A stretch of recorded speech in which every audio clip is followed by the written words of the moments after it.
फटाफट बोलिए। Slovenia, Croatia, Bosnia Herzegovina, Serbia.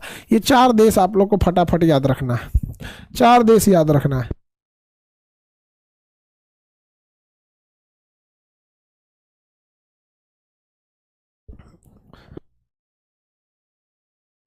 ये चारों देश याद रहेगा, Slovenia, Croatia, Bosnia Herzegovina, Serbia. Slovenia, Croatia, Bosnia Herzegovina, Serbia. Slovenia, Croatia, Bosnia Herzegovina, Serbia. Slovenia, Croatia, Bosnia Herzegovina, Serbia.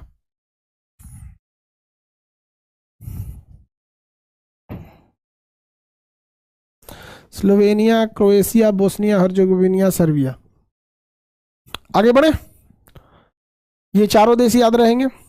चलिए अब इन चारों देश को आगे देख के यहाँ पे जो देश आते हैं, मेरी और ध्यान से देखिएगा, ये अगर आप गौर से देखेंगे बाबू, तो ये जो देश मिलेंगे, जो अभी हम लोग को रिमेनिंग देश पढ़ना है, हम इन सभी देशों को ब्लैक कलर से रंग देते हैं। आपको क्या चीज लगेगा कि ये तीनों एक जो है ये प्रायद्वीप है, 3 ओर से समुद्र से घिरे हैं, प्रायद्वीप है। ये देश जो है इसमें 12 कंट्री आपको मिलेंगे, सब 12 कंट्री यहाँ पर, ये 12 से 14 कंट्री आपको यहाँ मिलेंगे। तो आपको ये दिखेगा स्पष्ट कि ये प्रायद्वीप है, सब प्रायद्वीप है, सब आपको पेनिनसुला दिखेगा। और भारत का जो विभाजन हुआ है ना, वो इसी कंसेप्ट पे आधार पर हुआ है, बाल्कन प्रायद्वीप के प्लान पर हुआ है। जैसे ये देश था बाल्कन देश, ये इतना बड़ा देश था, इसका नाम था यूगोस्लाविया। अंग्रेजों ने मारा, इसका धज्जी उड़ा के तोड़ दिया इसको, यूगोस्लाविया को। इसको इतने टुकड़ों में तोड़ा कि को पता ही नहीं चला यहाँ पे। वरना आप पढ़े होंगे कि मदर टेरेसा कहाँ की थी, यूगोस्लाविया में, अभी अल्बानिया में चली गई। इतने छोटे छोटे देशों में टूटा, जैसे अखंड भारत था तोड़ दिया गया, उसी तरह इस बाल्कन को तोड़ दिया गया। किसे तोड़ दिया गया? बाल्कन। किसे तोड़ा गया? बाल्कन।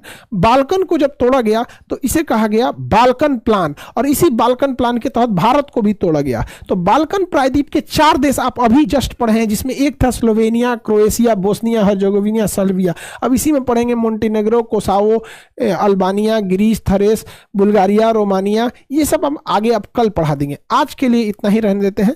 आगे आपको बाल्कन प्रायद्वीप पे कौन कौन देश आएंगे उन सब के बारे में डिटेल से पढ़ा देंगे। आज के लिए इतना ही। आज थोड़ा सा आपको माइक वगैरह को लेकर कुछ प्रॉब्लम हो गए थे, टेक्निकल इशू हम लोग नहीं चाहते हैं बाबू हो, लेकिन फिर भी अब क्या कह सकते हैं, कभी कभी हो जाता है। इसके लिए सॉरी आप लोगों को, कल से ऐसा प्रॉब्लम नहीं देखने को मिलेगा। ठीक है बाबू, आज के लिए इतना ही रहने देते हैं। कल आप प्रिपेयर होकर आएंगे, बाल्कन प्रायद्वीप के देशों को पढ़ के आएंगे। ये सबसे टफ पार्ट है पूरे नक्शा का, इसलिए आज आपको पहले ही छोड़ रहे हैं, क्योंकि आपको ये वाला पार्ट पढ़ के आना है। स्लोवेनिया, क्रोएशिया, बोस्निया हर्जेगोविना सब पढ़ के आना है। ठीक है, चलिए आज के लिए इतना ही।